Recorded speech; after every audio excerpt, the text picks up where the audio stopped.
Hey everybody, I've been waiting for 3 days to talk to you guys about Brandon Sanderson's third secret novel. Sorry this is getting out late, I've just been really swamped with work, but now I'm ready to buckle down and talk to you about my thoughts about the third novel. So I'll be talking a little bit about non-spoilery stuff, and then we're going to dive deeper into spoilers. If you don't even want to know what the title of the book is, this is the time for you to bail out.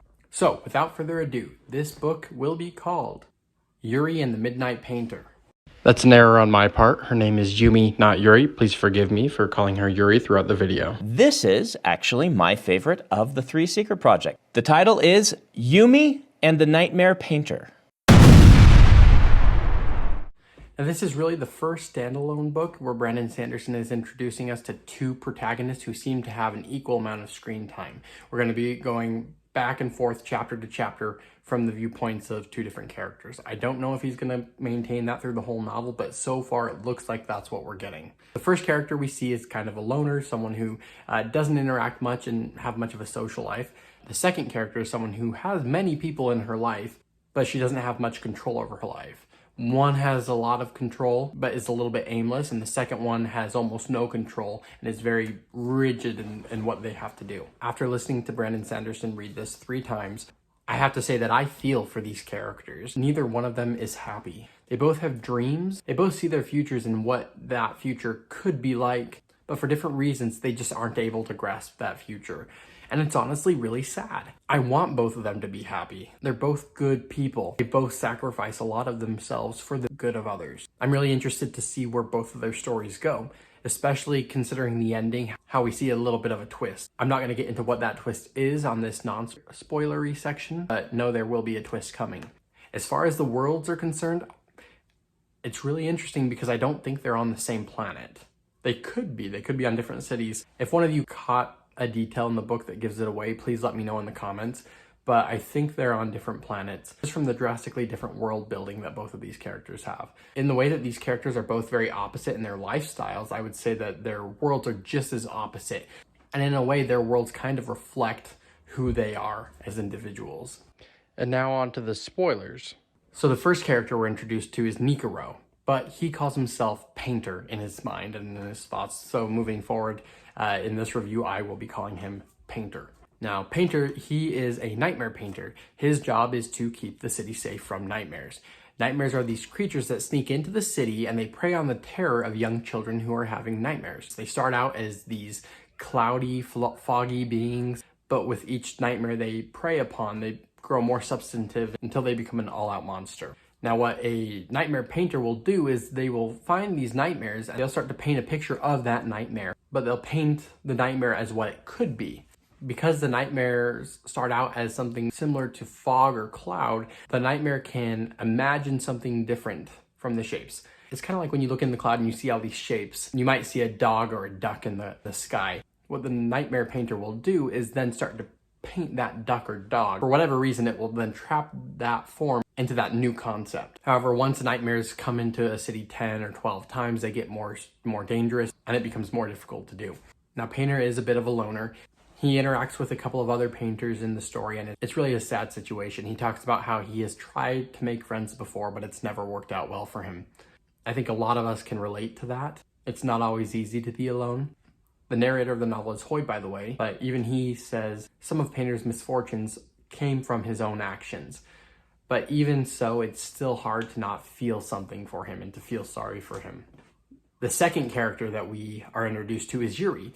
Now, I forget the exact title that Yuri has, but she's essentially a chosen. There's an omen that happens every so often, and the children who are born at the moment when that omen happens or right after become one of the chosen, and there's only a handful of them. I think they said there's 13 or 14 of them left. Yuri's job is essentially to travel from city to city, captivating spirits. I'd probably compare these spirits to Spren or to fairies.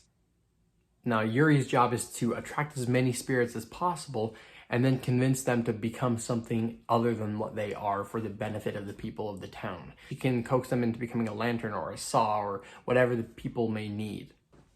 This power has to be tied closely to soul casting in some way. Yuri actually has to sit down and convince these spirits to change themselves. Where have we seen that before? Now, Yuri's lifestyle is incredibly dull. She has to go through so many prayers and rituals every single day just to prepare to converse with the spirits. It's enough to drive really anybody crazy. But this has been her life, and she's resigned herself to it.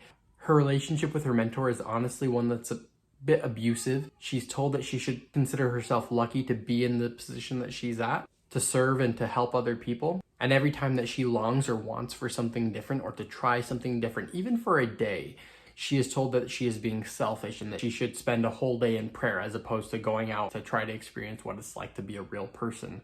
She honestly feels trapped, but she feels guilty for feeling trapped because she's constantly being told how lucky she is and how fortunate she is to be living the life that she's living. So the first couple of chapters, we're spending some time in the lives of these two people. At the end of the chapters, it's not clear how, but these two characters end up running into each other. It's really surprising for me because their worlds are so different. The Midnight Painter lives in a world that's constantly nighttime all the time. There is only a star that's visible. And on Yuri's world, it's similar to ours where there's a sun and it's bright all the time. Quick side tangent.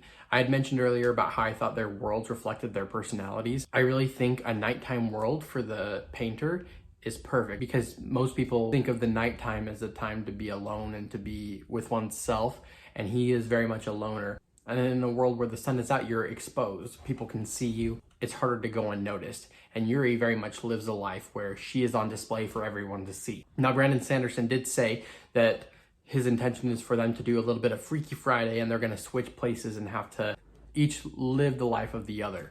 Now, I think he said that they would have some way to communicate with one another during this time and give each other instructions and tips on what to be doing. But I think it will be really interesting to see these two people who are both sad for different reasons come together and hopefully learn more about themselves and end up in a happier place than when they started. This book is definitely the most Cosmere book of the three.